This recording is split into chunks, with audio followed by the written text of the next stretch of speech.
Hello, and welcome to this edition of People in Transition. I'm your host, Bob Gerst. I've been hiring, firing, and mentoring executives, frontline employees, interns, and job seekers in companies around the world through a host of transitions, some difficult, but most very good. I work with people in Hong Kong, India, Australia, and across the United States. What sets them apart? A lot, but there's more they have in common. And one of those commonalities is transition is a part of life. This experience has given me a bird's eye view on a variety of trends, economies, industry disruptors, and transitions that are big and small. It also brought me into contact with the thought leaders and decision makers you need to meet, the people who can make the difference that matters to you right now. Imagine knowing exactly what to do next and how to know it's time to make your big change. The insight track you're going to access during our future episodes is better than a crystal ball. It's the exact information you need to take that next step. Whether you're a new grad applying for your first professional job, someone looking to transition your work experience into a promotion, launching your own company, or maybe even starting to plan your retirement, you're in transition, and this series is for you. We all know transition can be scary, but it doesn't have to be. And it's even fun when you have VIP access to the future you want. Are you tired of the uncertainty of being passed up? We'll share with you the tools and skills that can take your dreams to the front of the line. So, if change is on your horizon, or maybe just the thought of change, you won't want to miss this discussion. It could be the exact edge you need to turn transition into an amazing opportunity. Jamon Rivera, thank you so much for joining us today on this episode of People in Transition. We appreciate you being with us. Thanks, Bob. Thanks for having me. Jamon, for those who don't know you or your background as well as I do, tell us something about you, your life, your work journey. Oh, wow. The work journey. So that kind of looking back, it's always funny to figure out how you got to where you are. You know, I think it's actually probably started when I was around 12 years old in fifth grade. I had this weird kind of thing with my back, and I had gone in to see an orthopedic surgeon, and he was actually the orthopedic surgeon of the Utah Jazz, and he was a super cool guy. And I thought, how awesome is that? He gets to work with the Utah Jazz. So I always decided I wanted to be an orthopedic surgeon. And then when my friend's dad was a hospital administrator at a fairly large hospital in Salt Lake, we went and visited him one time, and he was on a phone call with, a patient, and he kind of waved us into his office to sit down. And so we went in, we're 16-year-old punk kids, and we're listening to him on the other end. And I remember him saying, "Hey, what's your name?" "Okay, Mr. Johnson. How much was your bill?" $5,200.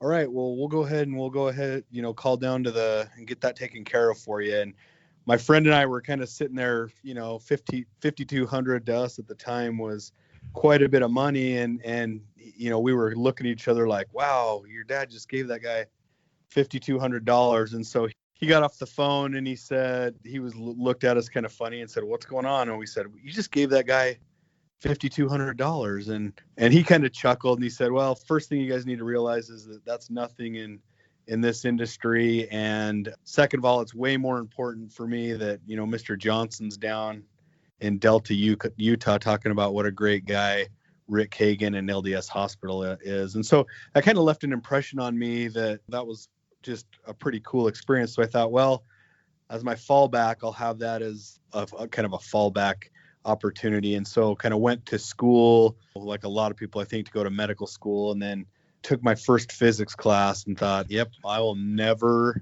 take another one of those classes again ever. So I quickly changed my major to community health education with a minor in business and thought I'll go into healthcare administration. So, that was kind of how I decided I wanted to get into healthcare. And I personally had always kind of thought, a need industry versus a want industry, or, a nice to have industry. And so healthcare kind of fit that kind of criteria for me. And so, coming out of school, it was, I think, like a lot of people coming out, it's hard to find your first job, and applied for a bunch of opportunities. And, I grew up in Idaho, and in Boise, Idaho, and got a lot of people saying, well, you're overqualified. And I thought, how am I overqualified? Haven't even really ever worked before, because I'm just coming out of school. So I think like a lot of new grads, it's a little frustrating and you're kind of kicking the pricks and trying to figure out like, okay, how do I do this? And I actually got into a management trainee program it was called Biomat, which is one of those plasma donation facilities, and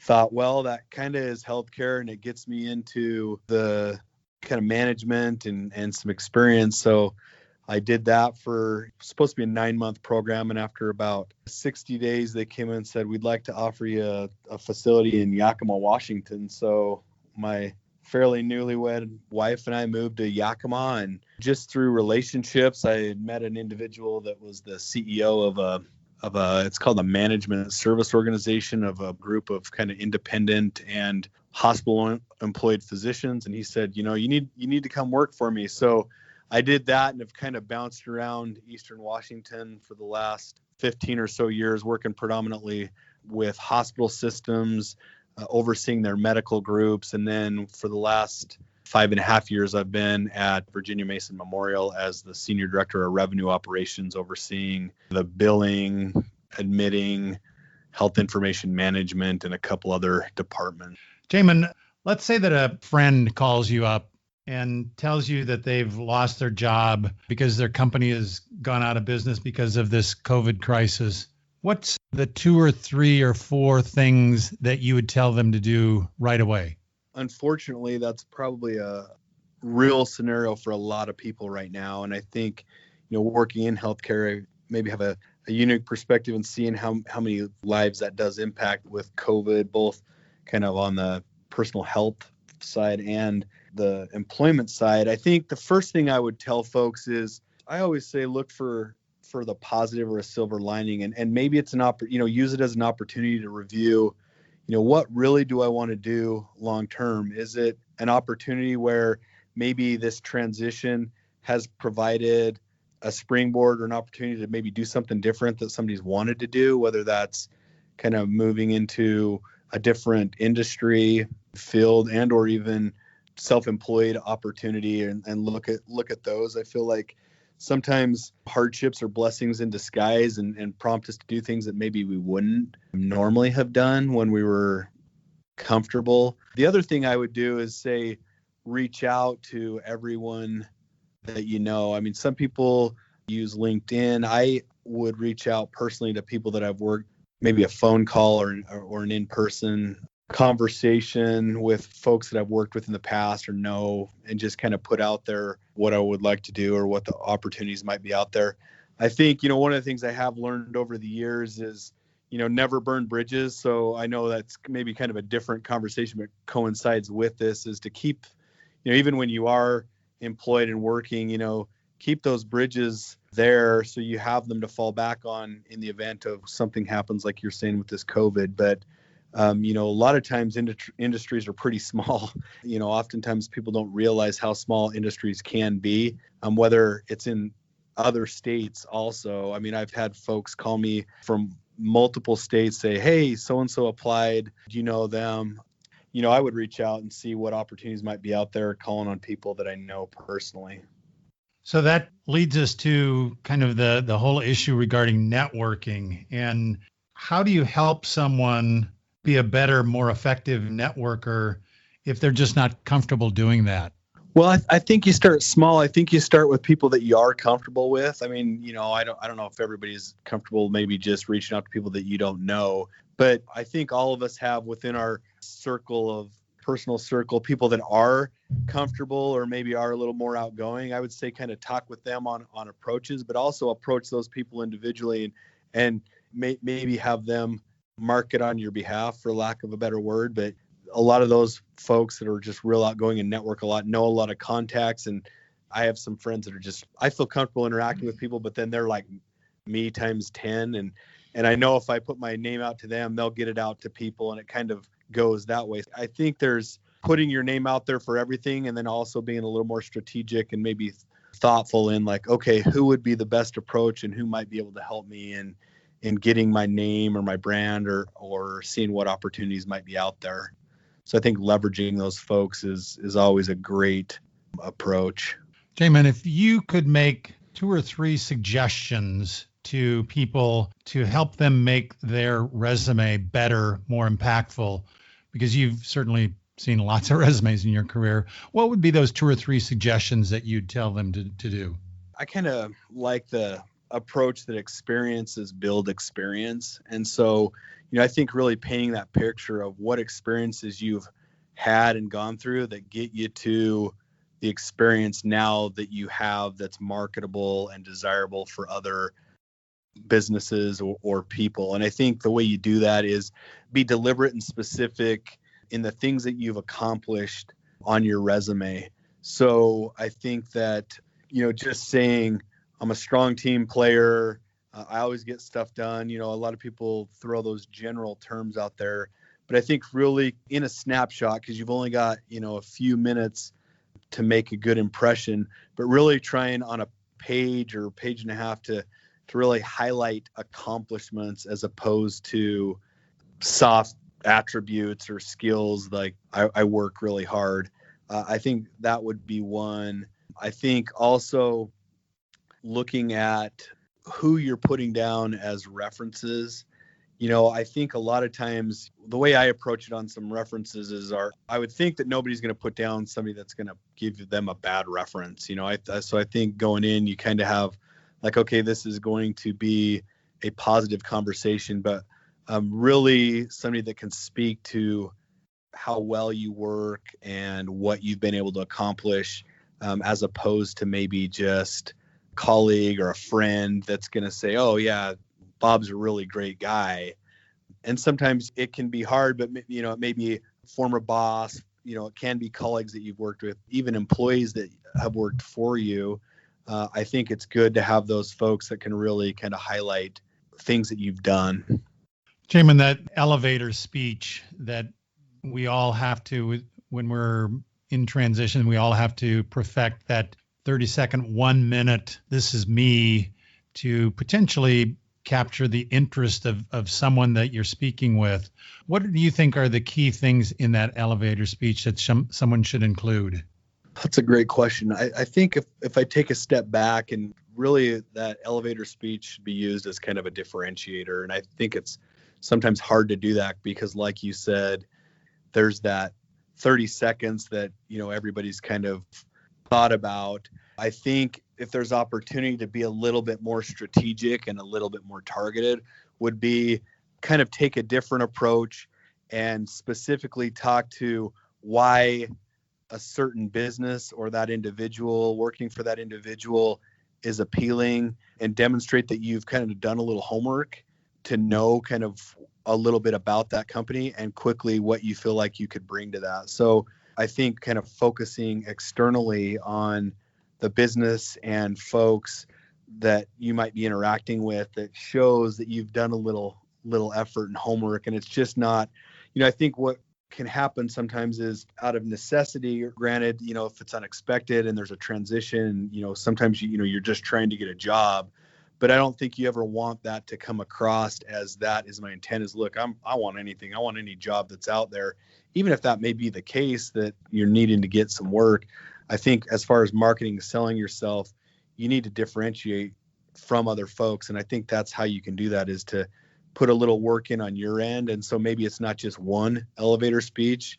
It may be multiple, depending on who you're talking with. And maybe you have the generic one just if it's happenstance and you bump into somebody and you don't really know. But if you feel like I've only got a short window and I know this person works for X, to kind of be a little more targeted.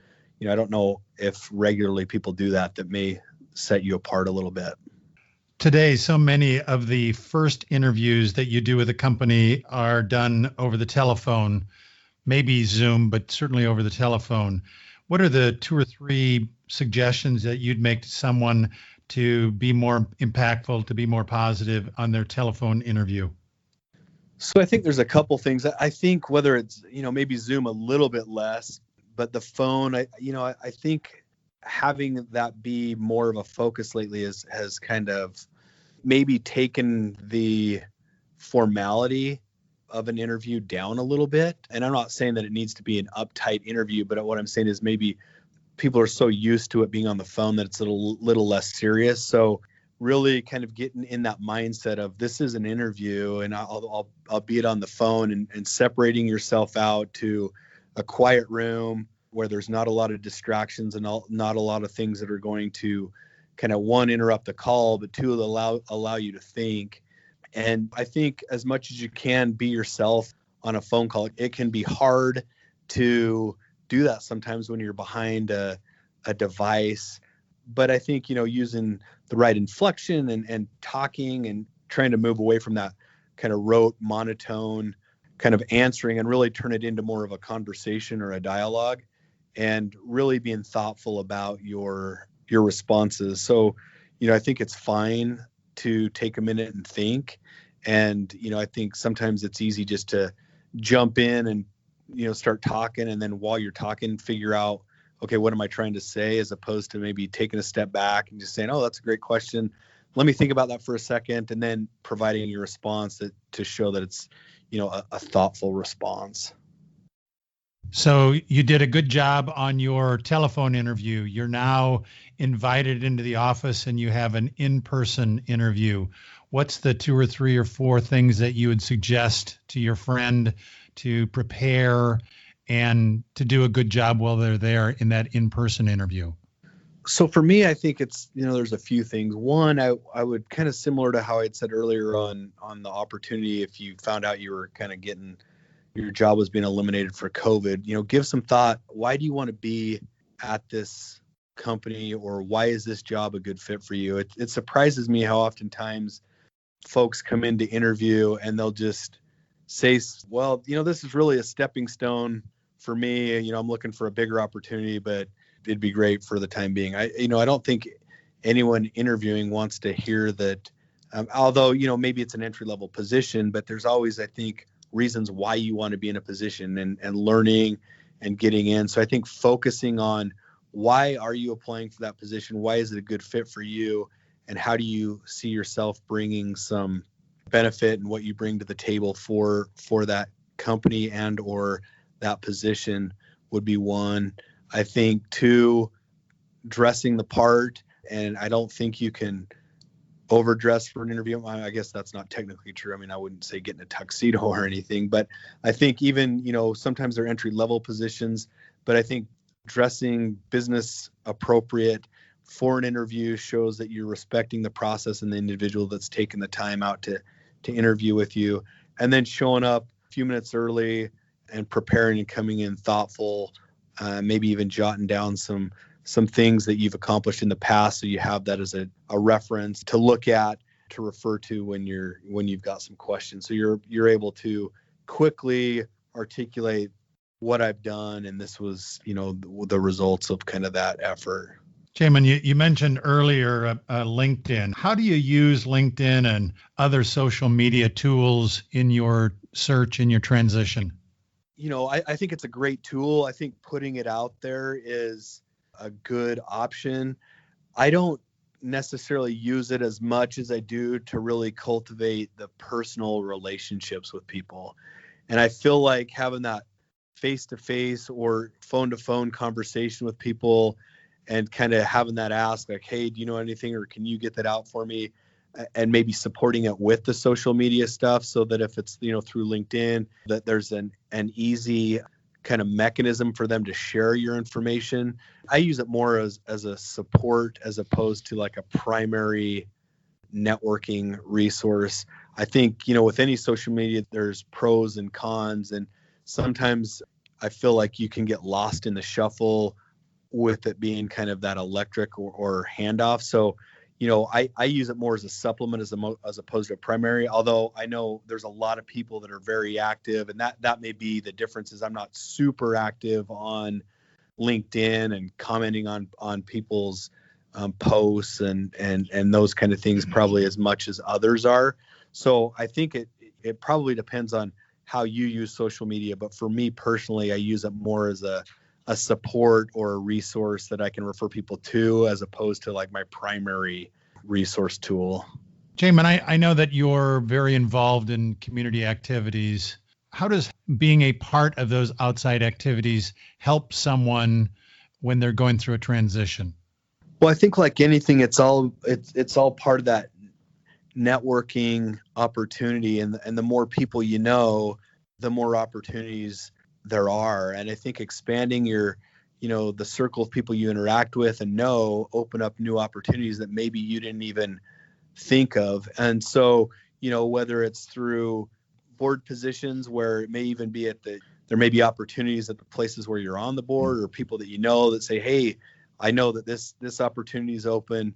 I think that networking piece is great. And I kind of look back over my career, and granted, I know it's not necessarily a community activity or anything, but I think we all have breaks. When you look over your career, there were certain breaks or opportunities that you got that helped you move forward. And I think the main one that helped me was, for years and years and years, I would get up and play basketball at 6 a.m. in the morning. And I'm not necessarily advocating that everyone go play basketball, although I think it's great exercise and all that stuff. But, it was in an informal way, kind of a networking opportunity. And one of the guys that I got to know playing basketball with was the CEO of, I kind of mentioned that management service organization earlier. It was called Medical Associates of Yakima at the time. And he had said, hey, I'm creating this position, this clinic operations specialist. You should really consider it and come work for me. And, when I looked at kind of my long-term goals, healthcare administration was where I wanted to head. I didn't even realize that physician practice management and that clinic arm was even an opportunity that existed. And so he kind of had opened my eyes to that there was this whole other side of healthcare, I guess, that was there that I didn't know about. And it was through basketball, but I kind of tag that as, through networking and knowing people and expanding that group of people that you're interacting with. So I think any opportunity to network or expand that could potentially provide opportunity that you don't know that's out there. Jamin, I have to say, I've heard of people getting job leads from seminars and conferences and cocktail parties, and that's my first in terms of getting one on the basketball court. So good job on your part. Thanks. Your friend that we were talking about, what if they had something bad in their past work history? They were disciplined, maybe even they got fired. How do they deal with that bad event in their past when they're talking with potential new employers? A lot of times, circumstance can really play into how that has impacted or how that came about. So, for example, I think I've been on the for-profit side of things where, you've had in healthcare anyways, and you've had a company acquire another one, and they bring people in and may eliminate positions or bring, the new CEO brings in somebody that he's worked with in the past. And so I think at times being upfront and honest about, this is what happened and this is why it happened is good. I think always trying to be as, forthcoming and truthful as you can, and really showing how you either contributed to that and learned a lesson or saw what came out of that, to look at like, well, what did I learn from this experience? And there's been some negative experiences, but this is what I learned from that. And this is what's not going to happen again. Or I learned that to accept that, hey, it is what it is. Sometimes it's just a matter of that's the circumstance, and a new CEO brought in their, person, and I was able to move on from that, but I still maintained a positive relationship and look at the things that you were able to kind of keep on the positive side, but not omitting or just flat out leaving out like, there were some negative things that occurred. What are some of the struggles or the setbacks that you've seen people go through when they're dealing with the transitions? Well, I mean, one, I think it can be tough on your ego, right? I think all of us like to view ourselves in a certain light, and then it can come off as a negative experience. So, I mean, there's that piece. There's concern over, what do I do now? I got to provide for a family and those kind of things. So it can be a real stressor. So I think there's a lot of those things. I also have seen, and it's hard because, you may be tied into a certain community and you don't want to leave and those kind of things. But I would advocate or challenge folks to really go where opportunities are. And it can be hard, but I don't know, I personally have always tried to, throughout my life, put myself in uncomfortable positions because I think that's where we grow. And so, in college, I remember, summer I took off by myself and moved to Colorado and did river guiding and Jeep tours for a summer. Didn't know anybody, but I felt kind of get myself out of that. It was a fun activity, but kind of out of my comfort zone. And so I think, where it can get frustrating is really putting tight parameters around this is what I want to do and this is where I want to be. Because sometimes, there may only be a few positions in a community for a certain opportunity. So like, for example, in my field, if somebody said, well, I want to be the CEO of a hospital, well, there's one in town now. It would be very hard for somebody to say that, or, not even necessarily the CEO, but a number of opportunities, because there may only be one or two. So I would say go where the opportunities are. And that's kind of coming out of school. That's one thing my wife and I had always said was, we're kind of our family and we're what's important. And, we need to go where the opportunities are for us. So, depending on that, where people are at, I would challenge them to say, if there's good opportunities, take it. I look at Yakima. We moved from Yakima probably at this point 12 years ago and thought, well, we won't necessarily be back in Yakima. And then we got approached about a position and have been back in Yakima, for almost 12 years. I think, being a little more open to that can take some of that stress off, because and granted, it may introduce some other stresses. It's maybe hard to move kids and families, but I think from a job standpoint, there's opportunity out there. It just may not be exactly where you want to be. Jamon, what have you coached people to keep them grounded during the stress of the transition, to ward off those gremlins that speak to them that they'll never work again, that they're not good enough, that they're too old, they're too fat, they're too whatever? What have you coached them to keep them grounded during those times?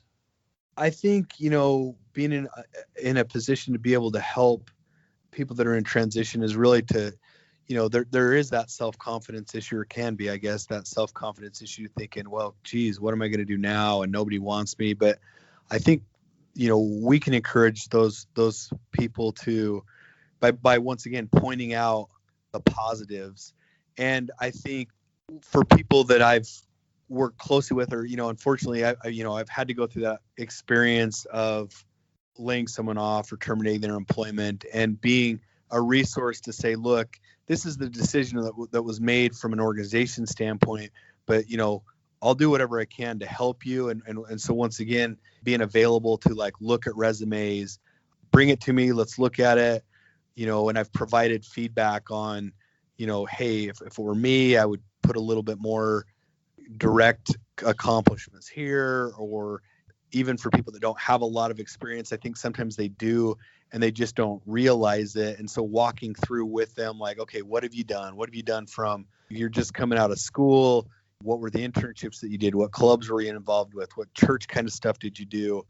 Looking for that experience and really helping kind of build up that resume, and then just being the advocate if there are opportunities to help, offer to be a reference for those individuals. And so I think when a lot of times when people feel like, hey, somebody's on my side, that kind of takes that away, because, if it was just you on an island, you might feel like that, but now you've got a few mentors or folks that are in your corner that are advocating for you. So that can help with that kind of confidence issue, or lack of, I guess, would be a better way to say it. Do you think being in transition today is different than it was 15 years ago?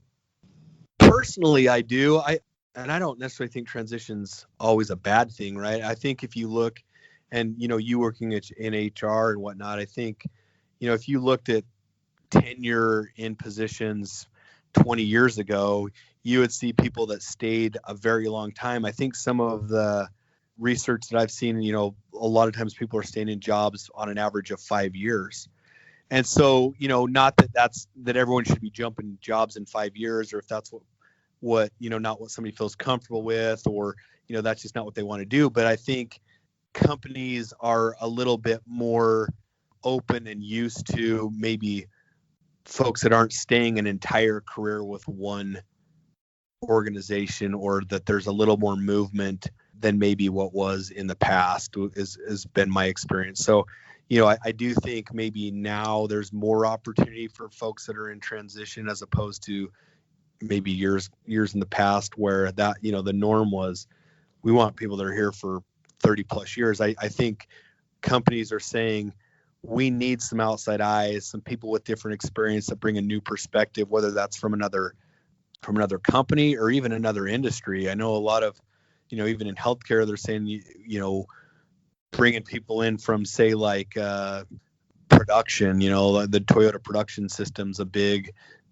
lean methodology. So coming from that manufacturing environment to maybe a healthcare setting can bring some new perspective. So I do think there is a difference in that it's not necessarily always bad having a transition happen, because it can open new opportunities that, once again, like we said earlier, that you may not have thought about, or you may be valued in a different arena than maybe you thought you would bring value to.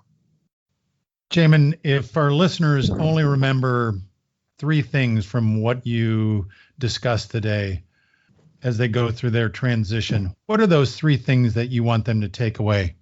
I think those 3 would be experiences build experience, and to really focus on what you've accomplished and demonstrating results, as opposed to generalities of kind of characteristics that you might have. To be flexible, and then to really be open to put yourself in uncomfortable situations or positions and go where opportunities are. Jamon Rivera, I know I can speak for all of our listeners today. You brought great value, wonderful knowledge nuggets throughout our time together. And we really do appreciate that you cared enough to share your insights and your experiences. Thank you so much for being with us today. Thanks, Bob. I appreciate it. That was a lot of fun. Thank you for listening to today's podcast. We're working in unprecedented times as the world responds to the recent COVID-19 crisis.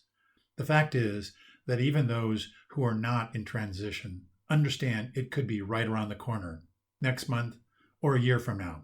The purpose of these episodes are to give listeners support and the critical tools to adjust with the winds, wherever they come.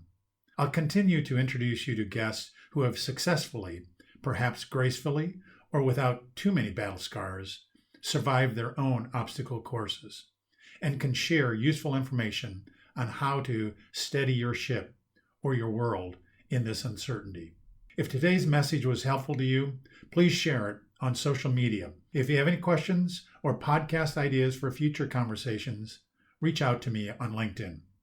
I appreciate your time you're investing in sharing these important conversations with me, my guests, and others who are going through life transition. Transitions between jobs, life stages, new entrepreneurial ventures, or whatever life brings. Change is constant. The more prepared you are for it, the better and easier the change will occur. Thank you again. This is your host, Bob Gerst. See you at our next episode of People in Transition.